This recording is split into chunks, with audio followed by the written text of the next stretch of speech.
Joseph? Yeah. Hi, Dr. McCormick. Nice to meet you. Nice to meet you too. Joseph, I'm very glad you decided to come in to see us today. I see here from your forms that you heard about our office from Victor Hoffman. Yeah, I did. We really appreciate his referral. We also hope that after we're done with your treatment, you'll be so happy with the results that you'll also want to refer friends and family to either myself or another chiropractor. Yeah, I hope so too. I wanted to thank you for taking the time to fill out all the new patient forms. I know that that part of the process can be very tedious at times, so I appreciate that. Have you ever been to a chiropractor before? No, I haven't. It's your first time? Okay. Well, with all of our new patients, we like to take about 4 or 5 minutes just to talk about what chiropractic is, so they have an idea of what they can expect, from the treatment and what exactly it is that we're doing. Okay. Chiropractors, their main focus is treating the nervous system. The nervous system consists of the brain, the spinal cord, and all the nerves that come off the spinal cord. The nervous system is very important to the body. It's sort of the master system. It sends information to all the other systems and basically controls how they function. The way we treat the nervous system is we find and correct what are called vertebral subluxations. Vertebral subluxation occurs in the body when two bones in the spine, they lose their normal alignment with one another, and when this happens, you lose motion in that joint, and the nerve that exits between those two bones can get irritated. Okay. Subluxations can occur in anybody, from infants all the way up to the elderly.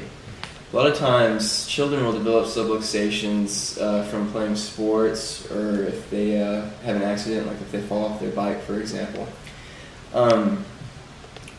When they get subluxations, a lot of times parents don't know, that they have a subluxation, so they'll never take them in to see a chiropractor. So a lot of times, people will develop subluxations early in life and never get treated for them, and so they end up having these chronic subluxations for years or sometimes even decades without even knowing it.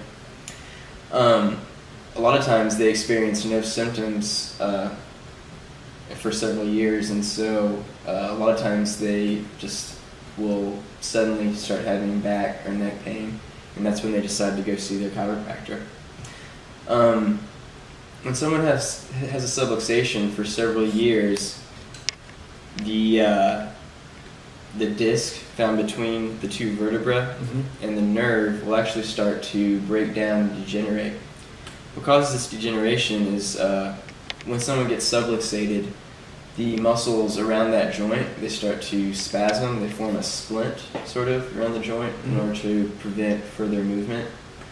And like I said, when this goes on for years, it can cause degeneration of the disc and the nerve. When degeneration of the nerve occurs, the patients can experience a multitude of different symptoms. The symptoms might be just pain. It might be sharp or dull pain. They experience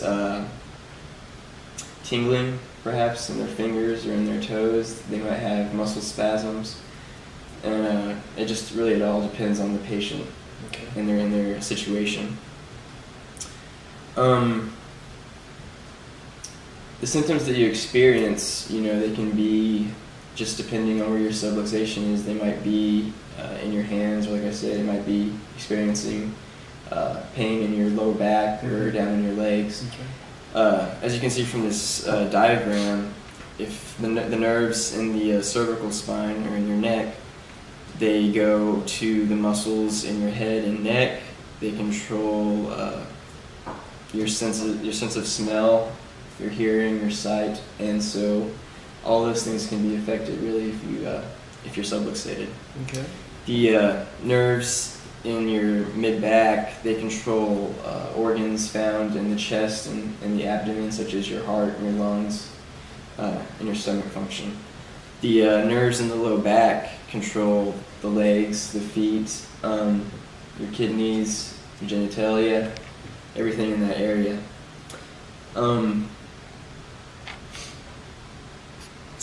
I found that most patients, they initially come into the office because they're experiencing neck and back pain, Yeah. but they soon realize that after getting treatment that they are getting additional benefits as well that they weren't expecting.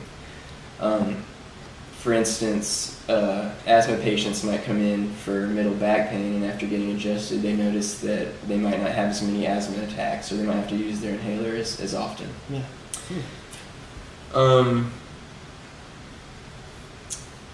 In order for me to, Joseph, to give you the best treatment, I'm going to have to perform several exams in order to find where your subluxations are. Okay. I'll have to perform a neurological exam, an ortho exam, and just a general, chiropractor exam. Mm-hmm. I also might have to take a set of x-rays just to determine the condition of your spinal health. Okay.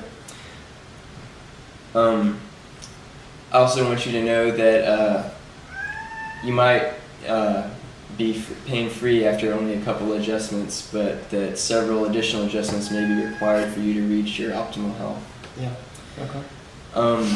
After I've looked over the results of all the exams and your x-rays, I'm going to write up a report that I'll go over with you the next time that you come into the office, so you can kind of get an idea of how long your treatment will be and what you can expect from that. All right. That sounds good.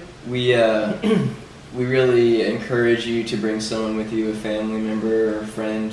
We like our patients, the close ones to our patients, to understand also what chiropractic is and why it is that we do what we do. Okay. Okay, before we get started, do you have any questions? No, not right now. All right, let's get started. All right.